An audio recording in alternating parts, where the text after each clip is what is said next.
Hello, everyone, and welcome to the Sarra Show. On today's episode, I have an amazing couple that I actually just met.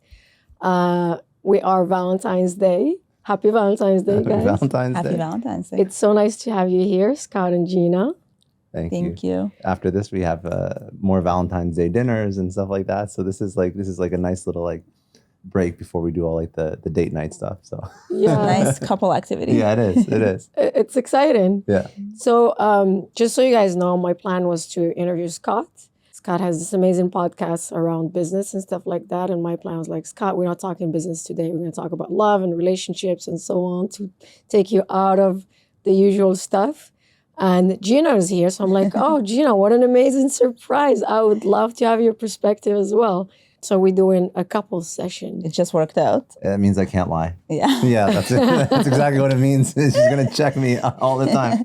You never lie. There's so much content out there around relationships and couples and what a high value woman is and what a high value man is and what you should do and what you shouldn't do and what's expected, what's not expected, and if he does this and if he's avoidant and if he's anxious, and so many labels around both men and women. And I feel like it's getting quite toxic in a sense where we're just not understanding each other anymore. I feel like there are so many opinions, but no real content that's really helping men and women have an authentic conversation that's based on mutual understanding and the possibility of forgiveness and compassion and creating something together as far as unity.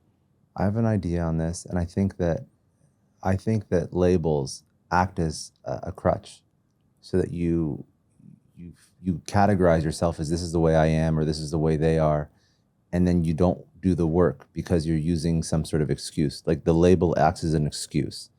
So, in my opinion, at least, if you're in a relationship, like labels don't matter to me. If the person is somebody who you want to spend the rest of your life with, then you figure out how to build that together. You build that life together.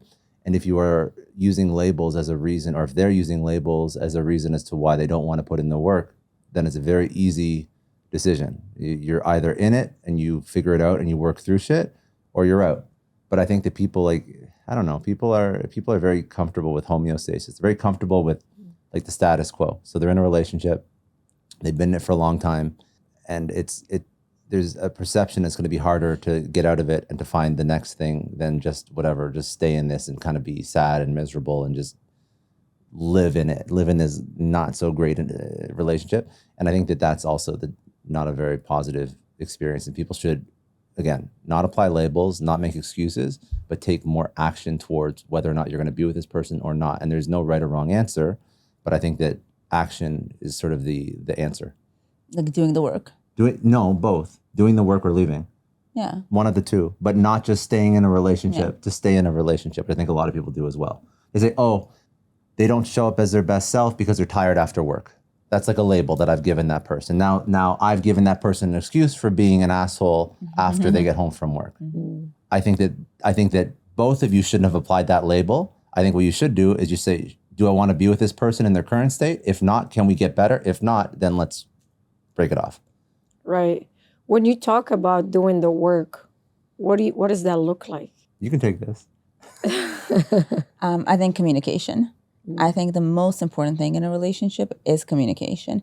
If you can calmly discuss things, whether it's issues, things that bother you, or anything that can come up in a situation, and you can just like talk about it, and without feeling attacked or without feeling unsafe or some sort of anxious, like the person you're with should feel like home too. They should feel like they calm you down.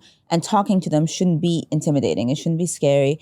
It shouldn't be like you shouldn't have to, gather your courage to say, oh my God, this bothers me. Yeah. Like it has to just flow very easily and openly. And, if there's open communication, there's nothing people can't solve.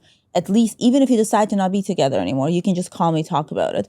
Like, I don't believe in yelling, screaming, and like overly intense displays of emotion. That makes me very uncomfortable.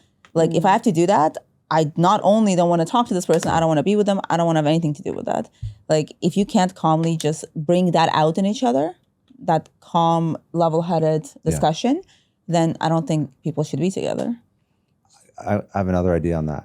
I think for doing the work, I think what this means for me at least is knowing that, like, there's a really good saying. It's the grass is always greener, but there's always shit and fertilizer and manure in that grass. I think that's a Layla Hermosi quote. I'm paraphrasing. But the point is, relationships are hard work.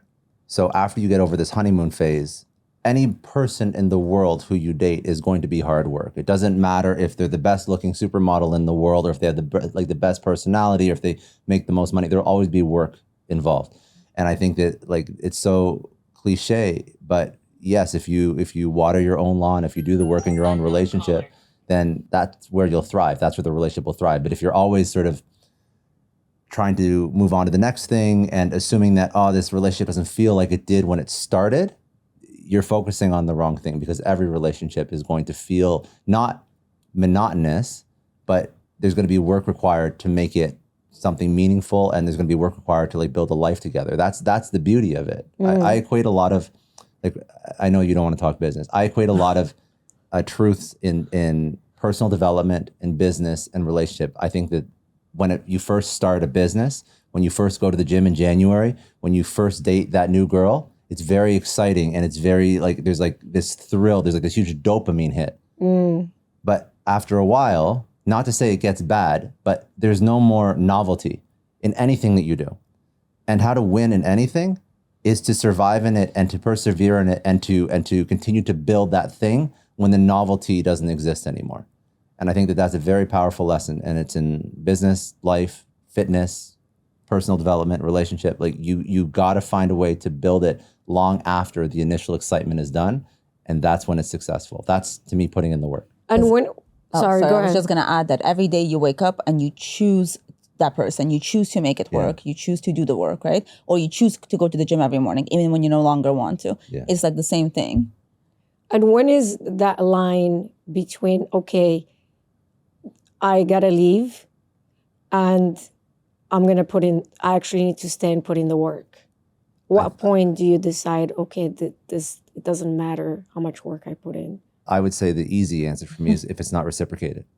So if I'm putting in work, if I'm improving myself, if I'm doing more, learning more, being more empathetic, going out of my way, which is things that you should be doing in a relationship. Like, what's the saying? It's like it's not 50-50. Like, you each go like 110% into it. And you just each assume that, you have to give more than the other person. And if both people have that mindset, that's when a relationship is successful. But if I'm giving 110%, and I'm doing my all, and say we fight, and I'm sort of fixing the things that cause the fight, whatever, and the other person isn't, that's when I would say we are not a fit. We're not a match. It's got to be both people putting in the same 1,000%. amount of work. Yeah. When you say doing the work, like, are we talking about, like, getting coached, going inside, doing inner work, trying to figure out why am I acting this way? Because we all trigger each other, right? Like you're saying, it's bound to happen, right? And then as you get triggered, right, then for me is, okay, it's not about you, what you said or what you did. It's about how I felt inside of me, what's causing that, and how can I alchemize that energy to show up better? Because there's something inside of me that needs to be transformed, right? That's why I'm feeling mad or upset or sad about this whole situation. So let me go look at myself first. So what does inner work look like for you? Like, Gina? Well, as you said, being self-aware is a good start. Thinking that someone else is always the problem and you're never the problem, that's an issue. And I feel like that needs to be addressed. If you're with someone that you feel like they just, say, oh, you can apologize to me now. I'm ready to forgive you, but I did nothing wrong. That's obviously, that person should be doing a lot of work. They shouldn't be in a relationship. So, I mean, for us personally, it's just, constantly communicating, making sure that I don't hold things against him without him knowing why I'm mad, or no resentment. Nothing like is secretly beneath the surface. Like, everything that I'm feeling has to be said and has to be communicated. Because if I say something bothers me and then he chooses to keep doing it, that's different. That's when I draw the line. That's when I would be like, okay, I told you it bothers me. Why would you keep doing this? That you're doing it on purpose at this point. But if I voice something once and he notes it and he's like, okay, I won't do that again. I got it. that means the person's trying to meet you halfway. They're trying to not hurt you. They're trying to do the work with you.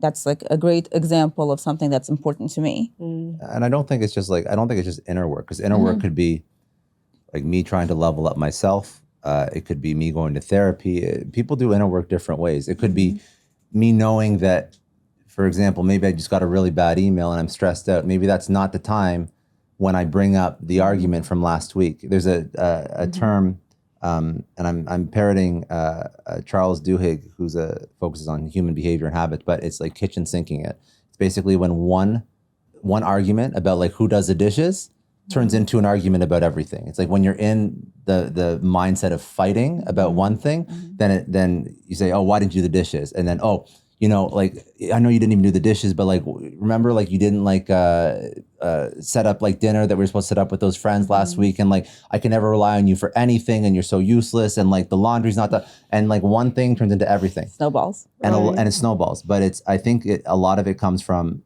okay, if I'm upset about one thing, if I'm angry about anything in life, and that's going to cause this snowball spiral effect. So the inner work could be me just shutting the fuck up when I'm super angry and saying like, I know myself. I know that I'm upset about things that have nothing to do with her. So this is not the time to bring up an argument or a fight, because I know that she's going to be on the receiving end of anger that is not meant for her. And just having the wherewithal and the self-awareness to time and place and understand how you operate as a person. Again, this is not, maybe it is going to therapy. Maybe it's just being aware of how you act and how you are and your own emotions. That to me is work. But I also think that like doing work in the sense of setting time aside for date night, focusing on like relationship goals, life goals, work goals, family goals, like having these moments where you can be like radically candid with each other. That's all work as well, because it doesn't come naturally. If you don't set time aside to have these conversations, they don't just happen for some people, because life gets very busy. So work internally, work with setting up time for communication, all that work is required. Right. How did you guys meet? I slid into her DMs. It was very. You did? It's not an insane story, but I just slid into her DMs. Yeah. He stood out. So Yeah, I tried. How did she come up on your IG? No, I was looking at a dating app, and she was on the dating app, and she had her IG handle in the dating app. And nothing else. And nothing else. And girls that do that, it means they want to get Instagram followers. And so I'm like, okay, if I like swipe, she's not even opening this. I wasn't even using the app. She wasn't even using the app. It was like pure, like I need to gather followers, whatever. Girls do that. It's not a big deal. But I knew that. I mean, back like a few years ago, people did that. It was a thing. So I knew that if I just swiped, I would never get like a match or whatever. So I just slid into her DMs. Nice. Yeah. And you replied, you saw it, you replied. I just thought it was funny. Yeah, she replied, I guess I'm a clown sometimes. Like most of my content is not funny, but like I'm actually very funny if I want to be funny. And I was like a little bit of a clown. And then, and she's like, whatever, let's, actually, no, I'm underselling it. Yeah. We were like vibing so much when we were like texting back and forth. Like even before we met in person, I was like, she's the one. Because I don't know, it was just a different level of, vibe's such a cheap word. But it was like such a vibe compared to all the other girls that I've ever spoken to. Banter, yeah, banter's a better one. It was just like, I don't know. It's hard to get excited about texting someone, but I was with her. I thought he was crazy because in the best way. I'm like, okay, this guy is so funny. The conversation is so good. It doesn't happen that often. Or usually when it does, then in person, it's always a letdown. Or the attraction is not there. Something is always wrong. So I was trying to be very cautiously optimistic and not get too excited. And I didn't really take it seriously. But then we kept talking for 2 weeks before we actually met. And he sent me a screenshot of his like. No, you have to say why though. Because she's like, how tall are you? And I'm like, I'm 6'2". And she's like, or 6'3", but whatever. My license is 6'2", but that's besides the point. She's like, I don't believe you. And I guess like she was like, okay, listen, if we're gonna show up in person and go on this date, like you better not be like the same height as me. If you're because guys always say they're like the guys always say they're like way taller than they are. Right. So then I took a picture of my license with my height on it, and I sent it to her. And then she's like, and she was talking to her sister at the time, Yeah. and she's like, "This guy's fucking crazy, but I love it." No, my sister was like, you have to go on a date with him. He's so cute. And I'm like, I don't know. What if he's not cute in person? She's like, yeah, but he's so funny. Like, what do you have to lose? And then we were talking, and like the conversation was getting so intense and so real and so fun. Yeah. And we were like talking nonstop for 2 weeks, like day and night. And then he sent me actually the different screenshot I was going to say. You probably forgot this. He sent me a picture of him presenting a presentation at work. And my message popped up on the screen, and he saved me as Mrs. Clary. So he sent me a picture of that, being like, "Oh my God, my coworkers think I'm crazy. Like they're like, when did you get married? Why is a Mrs. Clary messaging you?" I forgot that. And I'm like, "We haven't even met yet, and you saved me as your wife." I'm like, "Hey, this guy's crazy." Yo, I don't even know how I you did were wild. that. That is a little wild, but I was like, don't "That's remember? optimistic of you." Okay. now I do, but like I can't Yeah. imagine like. That's wild for doing that with not meeting He had somebody. so much confidence. He was just Yeah. like, Yeah. When "This you is know, what's you know. happening." Yeah. How long ago is this? 6 years ago. Oh, you've been together 6 Yeah. years. And I was like, oh, I can't. I'm like, okay, that's crazy. That's very optimistic of you. I'm like, who do you think you are? Like, I don't even know if I like you yet. Like, that's crazy of you. That's so And then he's funny. like, no, you'll be my wife. Trust me, you'll like me. I've got this. I'm not That's so worried. funny. The confidence is Yeah. wild. And then he showed up confident. We went on our first date. And that first date, we were like, yeah, we're getting married. Yeah. Oh, Yeah. that's a beautiful story. Yeah. And during the past 6 years, right? It's been 6 years. Obviously, you've had ups and downs. Yeah. You met in such a beautiful way. You know, he like slid into your DM. You guys had this beautiful 2 weeks back and forth. It's been a good 6 years. It's been a very good 6 years. Hopefully, not too many downs. No, not a lot, actually. I was going to say. I was trying to be humble, but like not at all. And we moved in like 2 months later. After you met. Yeah, we Yeah. got a place together. Like we were And like, then hey. COVID happened. Yeah. Oh. And then we were stuck. But honestly, nothing changed during COVID because we both work from home. So our life did not change. Did you have any moments of doubts? Like, this moved too fast? Maybe. No. It was so comfortable. No, I've never had like doubt. Never moving too fast. And then we did like a whole bunch of big life stuff together that for most relationships Like would be very life decisions. stressful. So I mean, it was COVID, move in together, move into a house together during COVID for a period. Her family moved in with us. And then we moved from Canada down to the US and major business changes for me and for her, like, you know, figuring out visas and coming down to the States and like really just moving your whole life. Like a lot of like Adult decisions. yeah, adult decisions, a lot of like high stress, very expensive decisions that Buying properties together, like things like that. yeah, I think that that would stress out a lot of people. We just manage it. And I think that actually part of the reason why I am where I am is 100% because of having her in my life. And I don't say that lightly. And I don't just say that just to like for a soundbite. Like whenever you're very ambitious and you're like building anything in like the, you know, you're trying to be entrepreneurial, there's a lot of ups and downs and stress. I don't manage stress. I think I manage it okay, but from the outside looking in, I'm sure people think I manage it much better than I do. And any entrepreneur will tell you this. There will be times when shit happens and you just feel like your whole world is crashing around you. It's a very normal thing for somebody that's taking risk and trying to do something outside the box of like a 9 to 5, right? So for any high value man in a high stress job, Right. it's a normal thing. But I'll tell you something, to be able to go home and to have somebody to not only just talk to, but to help put that stress in perspective and pull you out of your own thoughts, in my opinion, is a superpower. And I don't think I'm the only person that feels this way. I know people that play at very high levels in business and the problems they have. I'm talking about people that are running publicly traded companies, are getting sued multiple times per week. Like the problems don't go away when you build bigger and bigger. Right. But the number one sort of common trait is my wife, my husband, some of my friends, it would be their wives. They basically keep them grounded. They keep them sane, and they attribute all of their success, really, and their mental health, which I think is really important to their better half, to their spouse. I think it's very hard to be, you know, entrepreneurial, to build anything impressive if your house and your partner causes trauma and chaos and stress.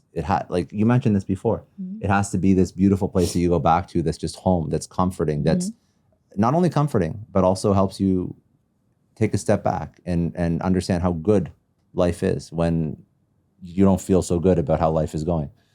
I think it's a superpower. I think that it's very hard to be successful without somebody by your side. Well, yeah, you don't want to come home after a long day of stress and then be nagged at and be like, oh, you didn't take out the garbage, you didn't do this. Because there's so many people do that. And arguing and a lot of people do that apparently. Like, I'm not that kind of person. I've never been that kind of person. Like I said, I like to be very calm. So when he comes home and I feel that he had a hard day or he's had like, something is happening, I understand that my number one priority is to make him feel better.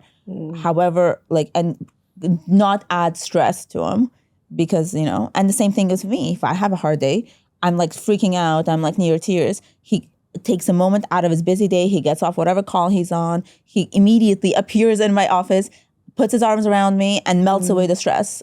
Immediately just calms me down. And that's what we do for each other. Was it always like this, or did you guys talk about this or create it? Or is it two people who come together who are already like this and give this to each other? I think it was natural. It just kind of organically happened. It was natural because I never felt like the person that I'm with is separate from the rest of my life. So I knew that if I wanted to succeed, like if I wanted to go on this business journey, if I wanted to go on a health and wellness journey, lose some weight, whatever it is, I cannot do that because I've been in bad relationships in the past where you're trying to excel in all these parts of your life and then you come home and it's just trauma is like a heavy word, but it's just like chaos. Stress and chaos.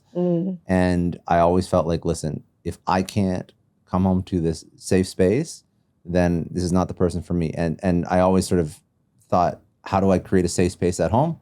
Well, it's not just going to be her creating it. We have to like co-create a home together. Right. And if you're not co-creating a home together, then it's not really going to be this place that you can go and not escape, but to a degree, escape the problems that you're dealing with in the outside world. Home should be your oasis, your safe space as a family, as a couple.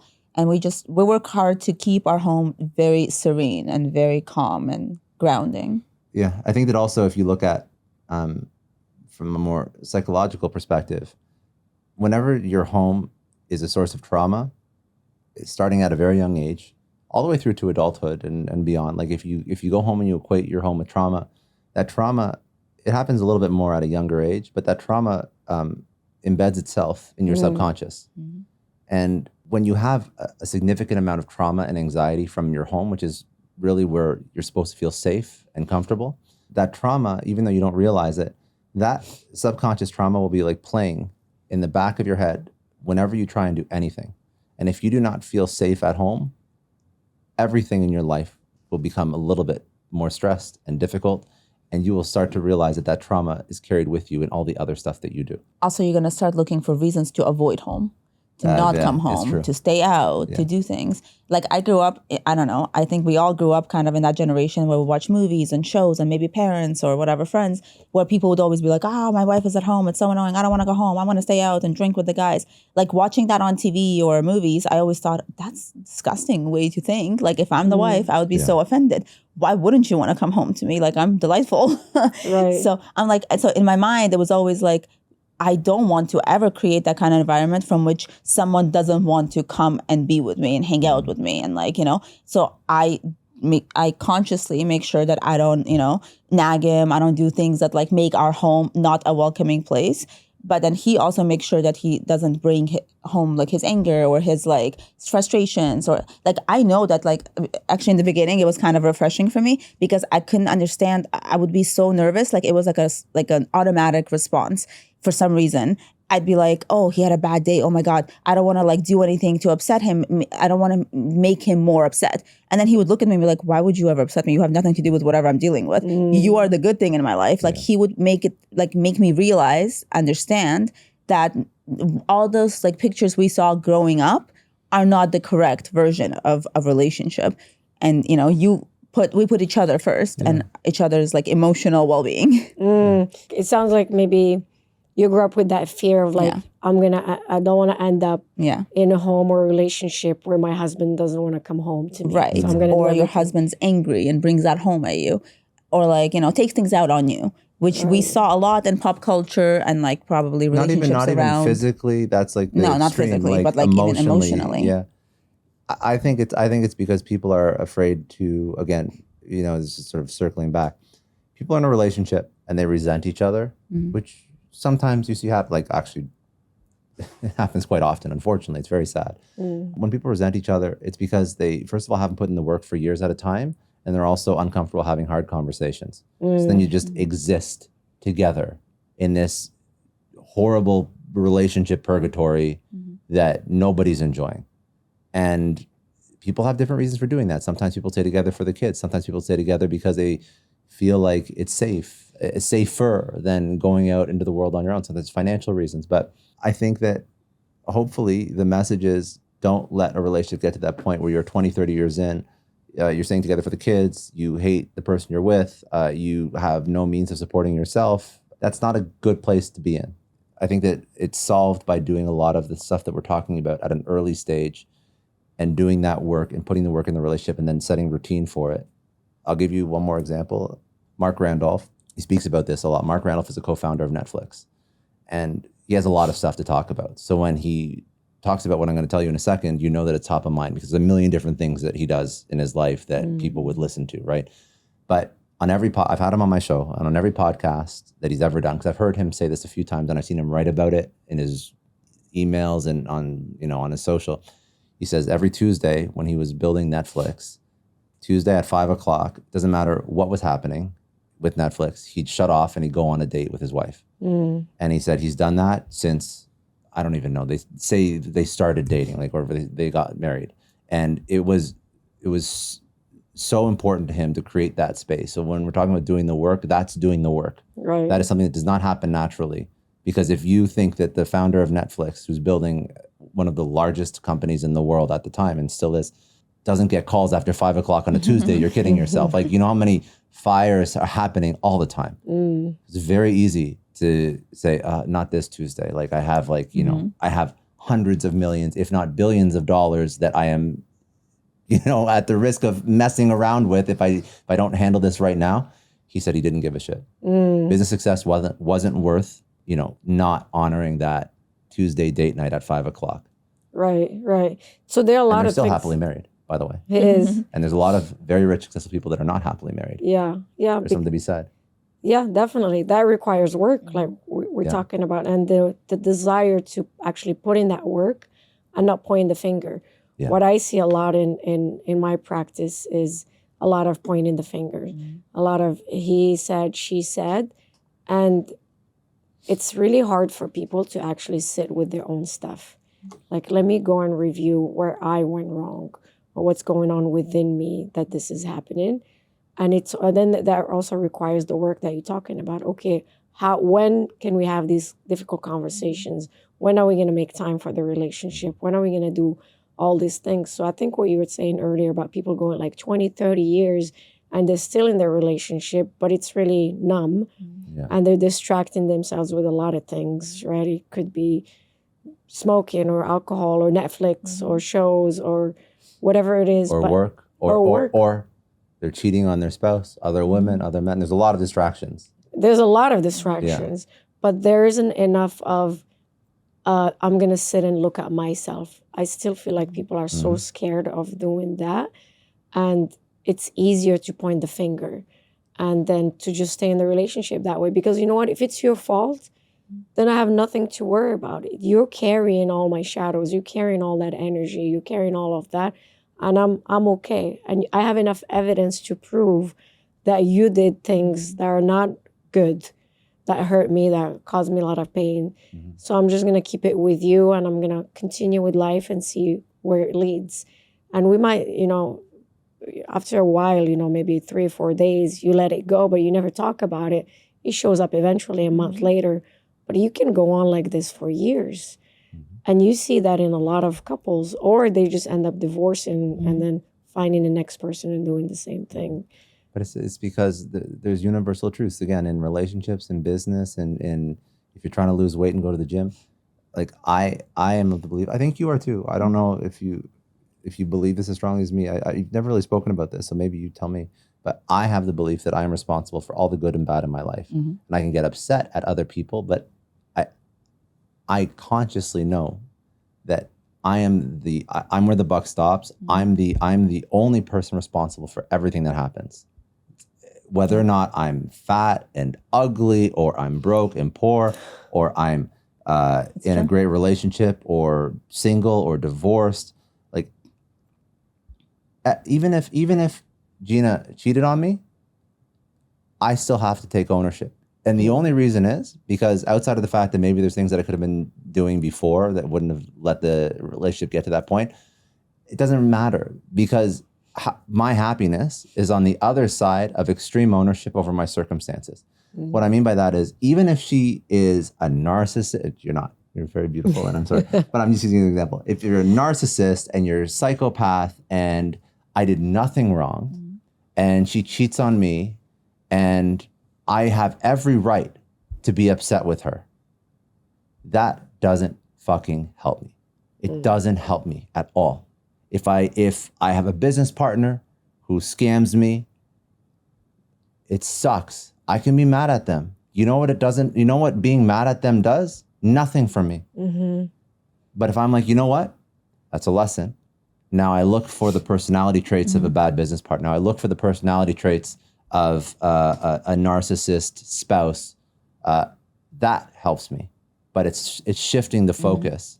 If I'm fat and ugly, whose fault is that? It's mine. I didn't go to the gym. I didn't work out. Choices. I ate like garbage. I drank too much. At the end of the day, extreme ownership over your entire life is the path to freedom. It's the path to happiness.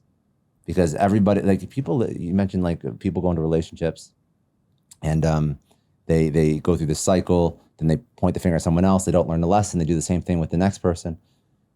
This happens a lot in business. We're an entrepreneur. Try something and it doesn't work, and they're like, "Oh, it's the market. It's this, and it's all the other. It's not me." When realistically, if they had stuck with it, that one thing for like 10 years, and they would have, not saying that the way that company looks when they first start is going to be the same as at the 10-year mark, but if you stick with something and you take ownership for your circumstances, as opposed to like jumping to the next, to the next, to the next, to the next, like the saying, the grass is always greener, but there's always shit in that grass, always manure and fertilizer. If you just say, listen, I'm gonna focus on me. I'm gonna focus on my circumstance. I'm gonna focus on what I control. I'm gonna learn all the lessons. I'm not gonna jump to the next thing, because the next thing is just gonna have just as much shit as the thing that I'm in right now. That's when you're happy. That's when you're successful. That's when you build the business that works. That's when you have the relationship that works. That's when you finally lose the weight. I think that's the most empowering, powerful idea. Yeah, that's actually funny that you say that, because I've never thought about it before. Now that we're talking about it, I'm like, that is true. This is why we work. We both have extreme self-awareness. We never point fingers, and we never blame other people for things. Like, we're very confident in who we are as people, separately from each other. So if something happens, if it does something that upsets me, or someone else does something that upsets me, I'm never like, oh, it's because they're a piece of shit. It's because I always think, okay, well, it was my choice to be with this person. It was my choice to, deal with this and put up with this. Like, you give an inch, they take an arm. You have to set your boundaries. And if you don't, then you're going to end up being walked all over. Yeah. So I'm a very strong believer in voicing what I need, asking what he needs, and making sure that we meet each other halfway there. Because no one's perfect. No one's going to know how to read your mind right away. I mean, sometimes it gets very telepathic, but at this point, but you have to be vocal with what you want. And you have to be aware that, like, oh, I did that thing I always do, that, like, I'm like bringing this baggage with me. Like, doing the inner work, I think, is the most important thing you can do before the step of like finding the one. Like, if you're not a healed person, it's very difficult to attract a healed person. Then two damaged people create a toxic relationship a lot of times. Yeah. How about growing together? How does like I'm sure you guys trigger each other, right? Still, not really, no. No, not at all. In very, like, I don't want to sound very like, oh my God, we're so perfect. But it's like the things that he does that trigger me, it'll be the smallest things. Like, your habit of like having to go to the bathroom every time before we leave the house. Yeah. And I'm like, we'll be late places only because like he has this little like OCD thing that he has to do. Like, go to the bathroom, I get a water, I get like all my shit he has together. Like this little like 5-minute routine right before we have to leave. And I'm like, like you have to do this. Like, why can't you do this 5 minutes earlier? Or like I will have things that bother him. Like, I'll leave my coffee cups running around, like laying around. it's like there's things that people do every day, like living together. Obviously, no one's gonna be perfect. But our thing is that we don't hold it against each other. We just like accept each other's flaws. Because we know that's who I am. Like, I'm not going to change that. I'm not going to randomly start, like, putting away my cups when he wants me to. Like, there's certain habits that as an adult, you are who you are. And they're so small and not important that you don't have to hold it against someone. Like, you have to pick and choose your battles, right? You have to balance, like, what's important. I'm like, hey, he's annoying when we leave the house, but you know what? He always makes time for me to, like, he makes sure that we leave the house. He, like, makes sure that he takes me everywhere. And, like, he, like, does all these other things that are so good. Why would I hold one tiny thing against him? Like, we just don't care about the small things. I think that you have to let the small things go. Yeah. Because you're like, so you're talking about, do you want to grow together? Yeah. But, like, candidly, I don't give a shit. Like, I tell her that I care about coffee cups. I don't really give a shit about coffee cups. Growth is like, is she growth, like, do you I mean, another point you mentioned, like, high value man, high value. I don't give a shit if she works or not. I've never asked her to work, ever. I don't care about her contributing financially, but I want her to have purpose in life. So I will do anything I can to help her find her purpose, whether or not it's, if she wants to work, if she wants to do whatever, she could. Right now, like, we're gonna try and have kids, and like that will be obviously a lot of time and energy. So like that's probably what's going to take up most of it. Anyways, yeah. So for me, growth is not about putting away coffee cups. It's about, how do I help you become the highest version, most fulfilled, most happy, healthy version of yourself. That's not coffee cups. That's much bigger. Now, if she felt like, and it's nothing to get mad about either. If she's like, if she ever told me, like, Scott, I'm lost, I don't know what I'm doing with my life, that's something you get, like, let's help you figure out your life, because I want you to be happy and fulfilled, not sad, like, and just like sitting at home and not fulfilled. That's not a great way to live. So that is growth. That is helping somebody achieve their best self, not like these small little bullshit and not things. trying to change them. Because if you're with someone who you feel like, oh, if I change these things about them, they'll be perfect. That's not a person for you, because it's not up to us to change people. If someone wants to improve and get better and change for themselves, that's their right. That's for them. That's not for you, because that breeds so much resentment. And so many times I hear a woman always be like, oh, I can change him. And like, you can't. She make the right choice the first time. Stop trying to change people. Yeah, you can't change anyone. No, you can grow together. You can create together, but changing each other is not a good idea. I also think that, like, things that are not devastating to your life, like leaving 5 minutes late or picking up coffee cups, these are not things that you blow up a relationship about. I mean, for example, like, say I want the house cleaner, and I want, you know what? I'll work harder. I'll make some more money. I'll get a cleaner twice a week. Or if, listen, if I really want help with the kids, you know what? I'll work harder. I'll find a way to get a live-in.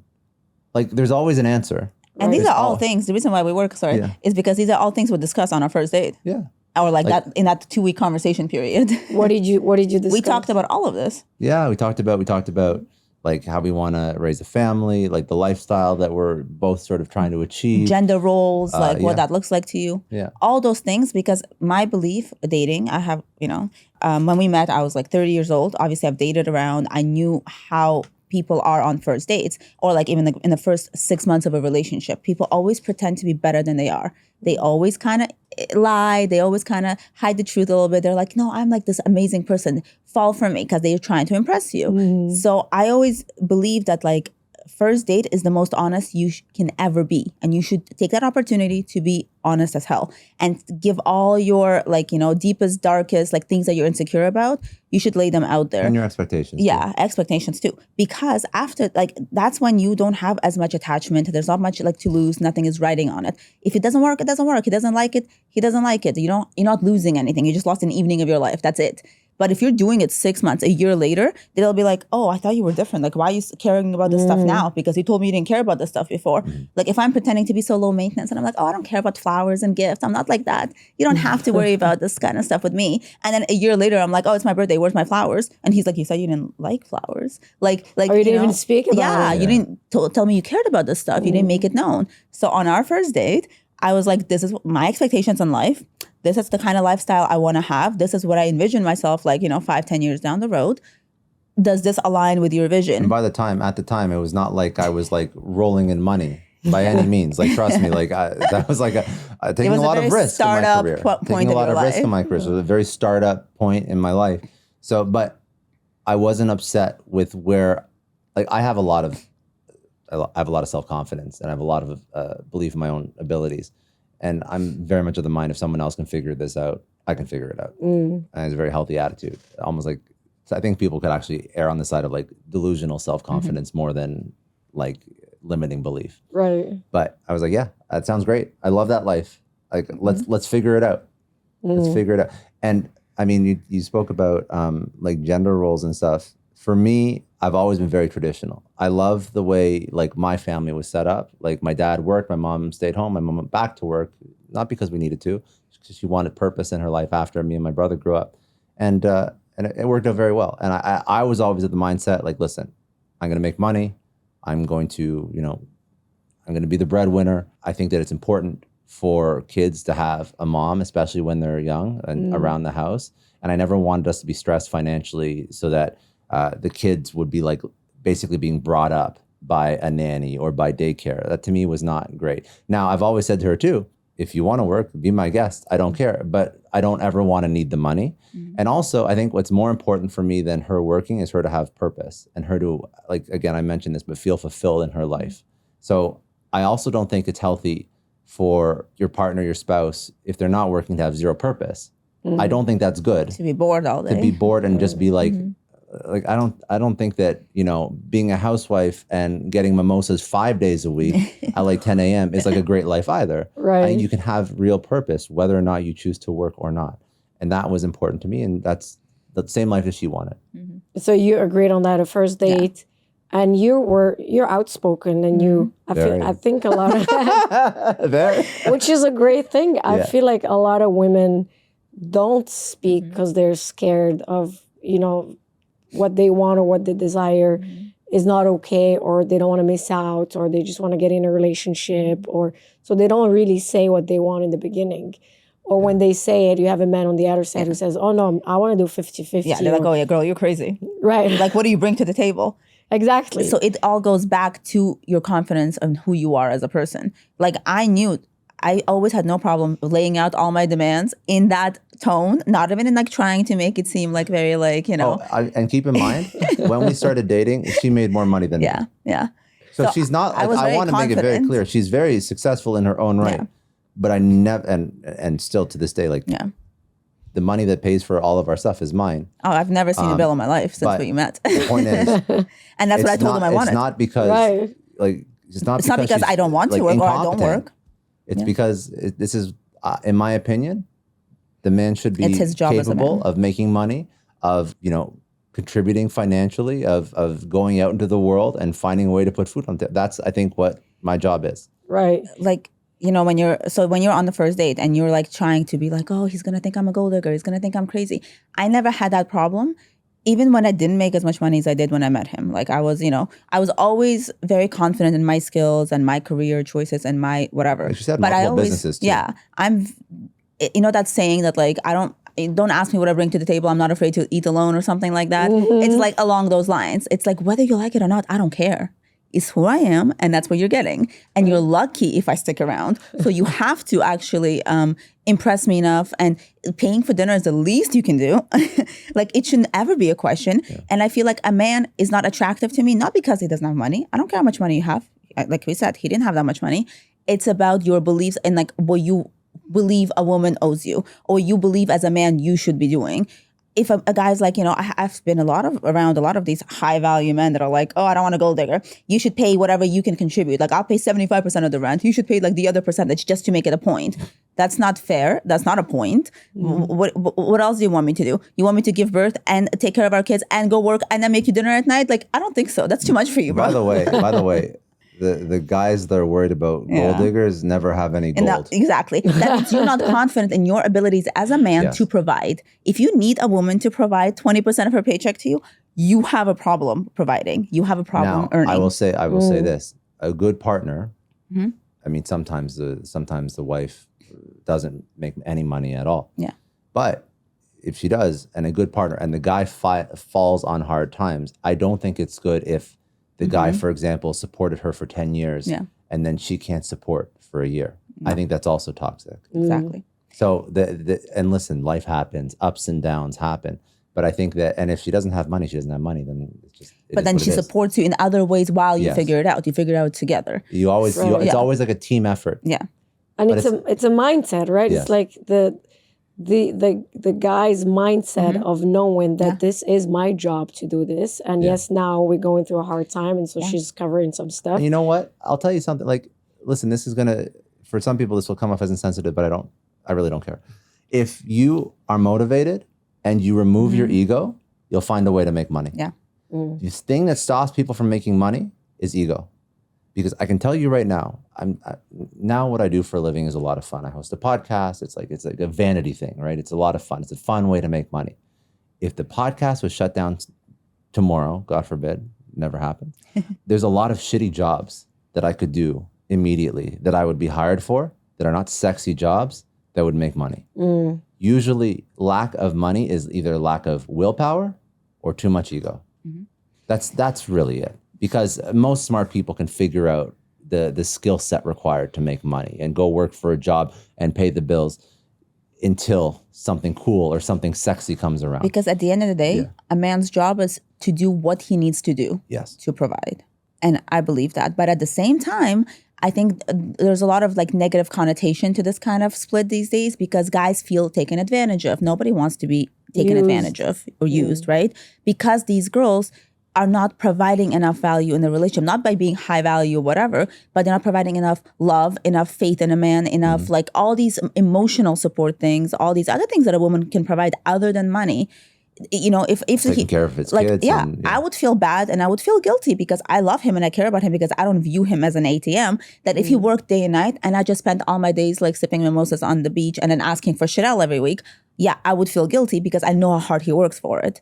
So he still provides me with all those things, but I feel worse taking them. So also then you map out your financial goals together. So the job of the husband, in my opinion, is to make the money, and the job of the wife is to make sure that not too much is spent. Because you have financial goals. If I have no money left and we're struggling for food and she's like Birkin, Chanel Birkin, and we're having a conversation and we're like, hey, maybe like don't drop 40 on a bag. Like maybe we should take that money and invest so we create some wealth as opposed to just income.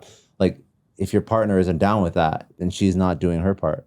Right. So that was growth in our relationship for sure. Because I went from being like, I'm used to all these designer things that I always bought myself and my parents always bought me. I grew up with that kind of like expectation. And then I met him and I'm like, oh my God, I love him so much. He works so hard. He's such an amazing person and such a pure soul. Why would I don't want to work him to the bone to get me like a stupid person I don't care about, you know? Yeah, I don't need another Chanel bag. Now our goals are very different. Now we're like, hey, like let's get another property. Let's do another thing. Like I care so much less about material things, even though he still makes sure to provide me those material things.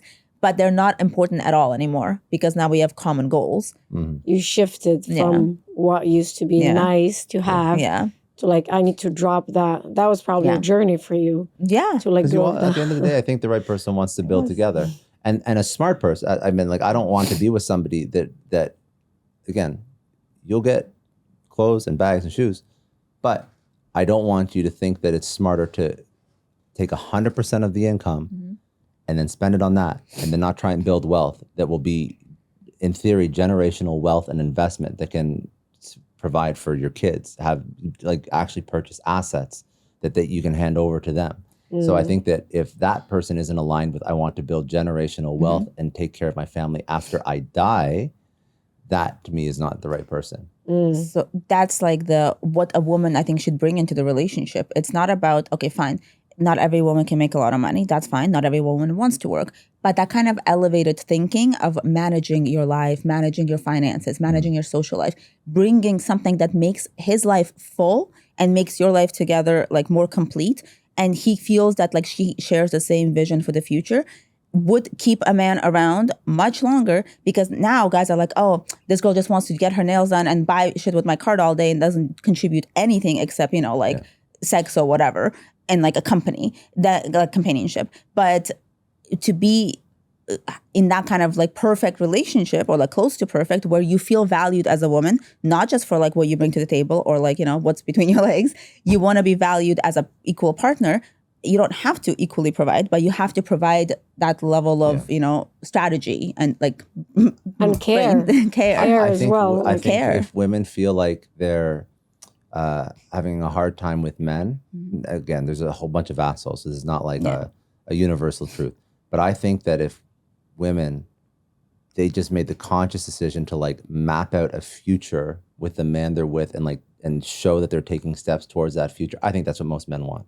I really believe that. I think that would win over and like just like lock down 90% of guys that are just sick of this like transactional, I feel like I'm being used BS.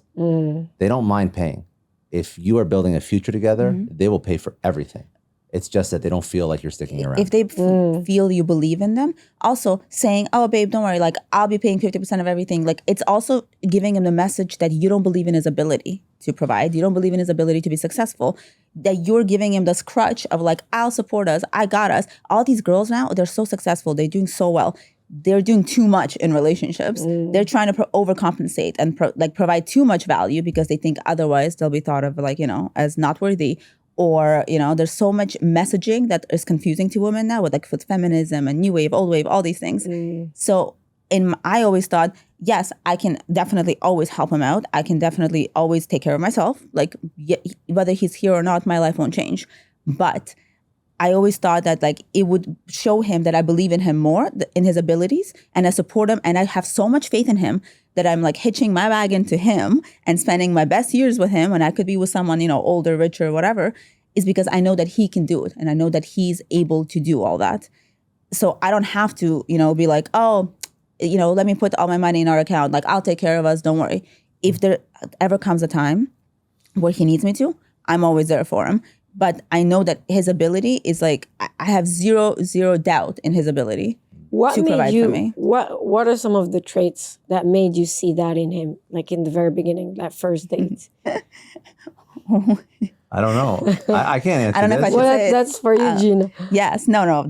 I right away could see it. So like things that like on our first date, you know, I very aggressively listed my demands and my things that are deal breakers for me.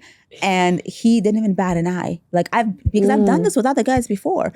And I've had guys that I even knew before, like friends even, be like, girl, you're crazy. You can't like throw all that on guys. Like, who wants to deal with that? There are always men that were like so scared by my like wants and my, you know, like list of qualifications, because they knew in them deep inside that they couldn't provide. They couldn't be that person. Not just financially, like even I think like it's sad because everybody can be that person, but you have to have the belief that you have to believe that you can. Right. But so many guys get so turned off and so scared, and they like immediately are like, oh my God, what? Because they themselves don't believe they can be that person. That's already in them. Right. Yeah. No matter what I say, like they're not going to be that person. They want a midlife. That's what they're going to settle for. And I always said, I don't want a midlife. I'm here once. Why would I settle for a very basic, simple life? Like not in like a simple, like luxury wise, just like simple with someone whose thinking is simple. Someone who thinks that they can be better. The saying where you like, you know, most people die at 30, then get buried at whatever, 80. That's the sad truth for most people. I think that what prompted my sort of ambition and my belief in myself is that I was so aggressive with my career early on that with, you know, it was the wrong person at the time, but I had a house. I was making more than all of my peers, like very, very young. And I just sat back and I was like, this can't be it. Like I figured out life so early. Like I was making, I mean, and keep in mind, it was not Miami, but I was, and at the time, 6 figures seemed like a lot of money for people. And I guess it still is, but it doesn't go far in Miami. You couldn't get a house for that kind of income in Miami. But in the city I was in, had a house, had 2 dogs, and I was making over $100,000. What are you, like 22? I was young. I was very, very young. Yeah. And I was like, this can't be it. Like, let's just, like, if this is it, and I'm going to just chill here till I'm like, what, 65? Get out. So let's like, you know, let's just really let's just really, throw some fuel on the fire of life and see how far it can push And this get the thing. most out of it. Yeah. It's like you both want more out Yeah. of life. Yeah. Because and you money live is a once. byproduct Yeah. of it. Money is always the byproduct. It's a tool. Right. Yeah, money's always the byproduct. Money's not the thing that you pursue. And that's what you're looking for is someone who wants more just like you do, right? Because Yeah. if you're a woman Yeah. and you're also very successful and you're very ambitious and you want so much out of life, and then the next person is like, well, no, well, let's do 50-50 automatically. That's kind of like, well, it's not about the money, but it No. seems like you don't want It's a limiting belief. It's a limiting belief. It's like, why do you think I should do that? Like, Yeah. what makes you in your life come to this conclusion that every woman owes you 50-50? What's so great about you? If you were worth 50, like if you were worth a woman putting all that into a relationship, then you would never ask her for that. right. Like, it's immediately a red flag for me. And it's not about the money at all. It's about the kind of person that would ask for That that. whole concept Yeah. of Even 50-50 like was when we always started weird. dating, Yeah. he doesn't even like getting gifts. He doesn't like anything like that is attention to his persona. And I'm like, that is the most masculine thing ever. I love that. I don't. I mean, Every I think birthday. it's actually like probably like it's not great. No, but I that's don't why like, I don't let him get away with it. I don't like gifts. I don't like people telling me. I don't like compliments. He doesn't like to be celebrated. I don't like to be celebrated. I'm like, listen, bro. I know when I did good. I know when I kind of shit the bed. I know when I did bad. Yeah. I don't like the attention because I already know what I did right or wrong. I know he doesn't require it. I know he doesn't like it, but I always make sure to give it to him. So for his birthday, I will always make sure to like go, like, I'll be like, let's go shopping. I want to like, get you a new wardrobe. I want to do things for you. I want to get you stuff that you will use. I want to do stuff for you that like, you won't do for yourself. And then we'll even go to a store. And then on his birthday, he'll be like, I don't want any of this. Just pick something for yourself. Just pick something for yourself. I'll buy it. I'm like, it's your birthday. I want to buy it for you. Like it's that kind of back and forth and that kind of like very like masculine energy that I love. Who wouldn't love that? I'm like, you make me feel like a woman, like the most loved woman every day. So that makes me want to do more for him. So every day I make sure to make him dinner, not because I have to, because he doesn't care. He's like, let's order. Don't do so much work. I don't want you to do so much work. But I want to do things like to the best of my ability. She's a very good cook. That's true. She's an exceptional cook. I am a chef. So I want to do things that I know that that he will benefit from without taking away that masculinity from him. And you're both doing things because you want to, Yeah. right? Like Yeah. you're cooking for him because you want to cook. You want to show up like that Exactly. for your man. You're providing because you want to provide, not because Yeah. she's making your. I mean, she had Because he her can't demand. fake it for that long. Right. She had her demand, but it's also something you wanted to do regardless. So even if you said, I want a woman that cooks and she's someone who wants to cook, that wouldn't even look like a demand for her. That would look like, of course, that's what I want to do for my man. But the best part is he never had any demands. He literally was like, I don't care if you cook. I don't care if we like. He's the most low maintenance man. I think for me, stable home Yeah. and love and support was more important than anything. His love else. language is very different. Like it's Yeah. not like acts of service. Because or gifts. everything else, in all seriousness, can be bought. Yeah. Right. Outsourced. You can order food. You can hire a cook. I can hire a gardener. I can hire full-time help. I can outsource and buy everything except love and support and peace. And that to me is the most important because I like work. I like progress. I like achievement. I like seeing, me bust my ass and then all of us, and the work I do now is very fun, but I like putting in effort and you see improvement. You see like yourself becoming this thing that you could only ever have dreamed of becoming. It's like such a fucking amazing feeling. But to do that, you need peace, love, and support at home. Right. And for your wife to provide that for you, you have to give her all the environment and all of that. Like everyone wants to have a hot, sexy, forever young wife who's like, like always looks good, never nags you. Like she's just, their home is always perfect. Your kids are always perfect. But nobody thinks of like what that requires. It requires for you to help her to be like, hey, here's a nanny if you need. Here's like a housekeeper if you need. Here's all these things that you need. Like women just don't wake up and are able to do everything. Those are the women that burn out. Those are the women that get sick or like let themselves go. And then the man is like, just I'm not are into her unhappy. anymore. Yeah. Yeah. And then they're miserable and they don't even want to look at you anymore because they're like, you're not providing them the peace and the environment to flourish and to grow. And he always from day one was like, you don't have to do this. We can hire someone for this. Don't waste your energy on things that don't matter. I don't care if I didn't marry a maid. Like, it's like, spend your energy on things that matter to us, things that improve our life. It's such a different speech from what you see out there. And, what's around social media, especially around both men and women. But from our side, we see like, I'm the man, I'm the provider. If I'm providing, you do what I say. Yeah. You know, I boss you around. That's a slave. That's not a wife. Yeah, Right. That's more of a I don't think possession. that's. You mentioned like high value man. Mhm. There's like a lot of misconceptions about what a man should be. I think that that's a huge misconception. Yeah, that ain't it. Bossing Yeah. somebody right? No, you're with a partner for the rest of your life. Hmm. If you're gonna treat somebody like that, like don't date. Yeah. Just hire people. And like I don't understand. I don't even understand how there's any fulfillment in that. They treat like they own you. They're like, oh, if I'm paying for everything that I own you, you have to do all this stuff. Right. That's why gross. I'm a big believer that a woman should always have her own thing going on and always have a way out, because so many people can't leave horrible relationships because they have nowhere to go. They don't have financial, ways to get out of a relationship. So that's why I'm always like on this little like conundrum of like, you don't have to work, but like you should probably do something. So you always have a way out, because people get comfortable really quickly. Yeah. And you Just in should case, always have it in case, What are some of the fun things that you guys do that keep the bond going?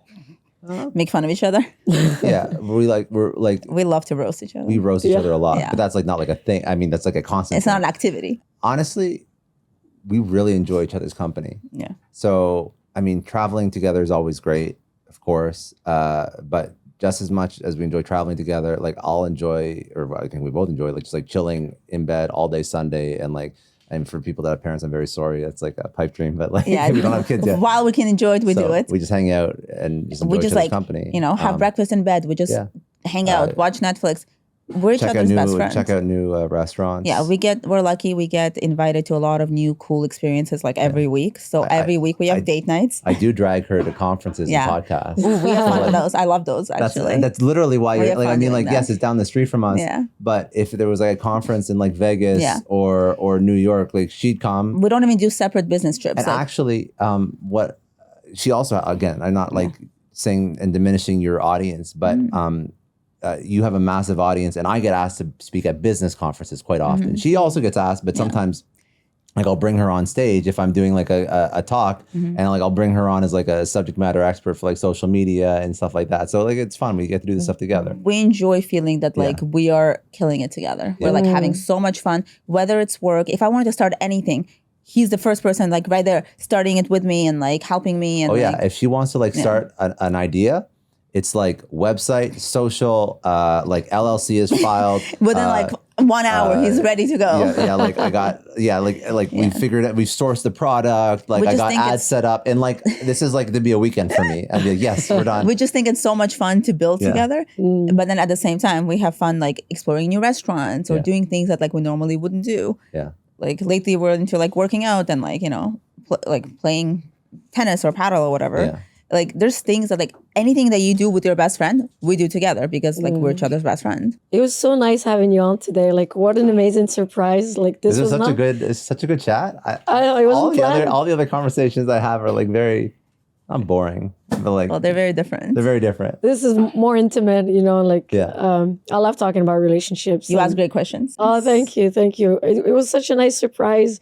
I'm so happy you showed up, and I'm so happy we had this conversation. Is there anything else you guys would like to add? Respect each other. Respect each other. I don't know what else. What else did we not talk about? What other things can we say to piss people off? I guess Stay playful, stay loving. Yeah. stay playful, stay loving. What would you tell men? I would say focus on yourself, King. Focus on yourself. Focus on not just making money, but being the best version of yourself financially, physically, spiritually, mentally. I think that if men just focus on one part of their life and they're deficient in the others, I actually don't think they're successful at all. I think that you have to be proficient across sort of all these areas. And when you do focus on leveling yourself up across, like just say those 4 quadrants, that's when you'll be the best partner for your wife or your spouse or whoever you're with. So I think that there's a lot of inner work, a lot of self-work, a lot of work with the person who you want to spend the rest of your life with. A lot of the time, if you are like, I'm trying to think of other good lessons. If you're with somebody, you have to know that the honeymoon period does wear off. That's normal. How long was your honeymoon phase? I don't know. We still have a lot of fun. I would It's hard to say tell because we're laughing all the Yeah. time.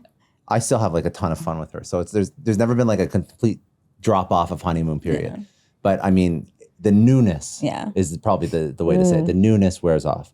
So know that just because the newness wears off, that's not a signal that you move on to the next thing. And I think with Instagram, I think with social media, I think especially in there's so much temptation. Cities like Miami, I think it's very hard for a lot of men to stay focused and water the grass that they already have versus focus on the next thing. And usually when the newness wears off and the lusting after the next thing happens, it's because it's just this person that, again, you haven't seen all the shit that they are going to bring into your life because they're new and they're and like unexplored yet. And you think that maybe that person is less stress and anxiety and whatever I'm dealing with right now than the person I'm with. I'm not saying that I have those feelings towards Gina, but the point is I think this happens a lot. This is why if you look at stats, like there's over 50% divorce rate and over 50% of people admitted to infidelity. Those are wild numbers. So obviously something is not working. Right. So if you focus on yourself, if you focus on, watering your own grass, doing the work, carving out committed time for that person, radical, candid communication. I just mean like you're being honest about what you feel and where you want to go together and plan life together. I think that's how you build a successful relationship. Thank you, Scott. How about you, Gina? What is one thing you tell women? I feel like before you're ready to be with someone else, before you're ready to meet the one, you have to do the inner work and heal whatever traumas you can have, whether it's from childhood or adult relationships, because you will only meet the best person for you when you are at your best and when you are your most happiest. And you can't ever expect someone else to heal you or to be your happiness. You have to be able to be happy with someone or without anyone. And I think that's what's the most important thing, especially for us women. Like so many women get so attached and so like, oh my God, he's my everything. I'm single now. I'm gonna what's the point of anything? Like you have to be just as happy with yourself. If you love yourself, everyone else will love you too. Right. And I think it all goes back to confidence and knowing what you bring to the table. And if you feel like you don't bring enough to the table, work on yourself. There's there's so much improvement that all of us can do daily that learning should never stop. Whatever helps you feel your most confident. Thank you both. Really so nice to have you on Valentine's Day. Happy Valentine's Day. This was a good Valentine's Day episode. Yeah, a great date. Yeah, a lot of amazing information, a lot of amazing advice, and a lot of content that can be very helpful for people. Yeah, definitely. I mean, you guys are an example of what I believe a healthy couple is. So thank you for sharing your presence. Thank you for sharing your time with me on Valentine's Day. And thank you for everything you contributed with today. Thank you. Thank you for having us. This was great. Thank you everyone for watching another episode of The Sarra Show, and I'll see you next time. Let's take a moment to reflect on the power of purpose. Sefamar, a leader in assembling vehicles in Morocco, builds more than machines. They create the essential vehicles that move us forward, connecting people, building cities, and enabling progress. Just as their trucks and buses carry people and materials, bringing to life a vision of growth and development, we too are vehicles, carriers of ideas, dreams, and deeper truths. At The Sarra Show, we embrace what it means to be human and to serve a purpose beyond ourselves. When we surrender to that purpose, we unlock our true potential. Sefamar's vehicles connect communities. We, in turn, connect hearts and minds. Thank you for joining us in this shared journey of creation and connection. Together, we are all vehicles for something greater.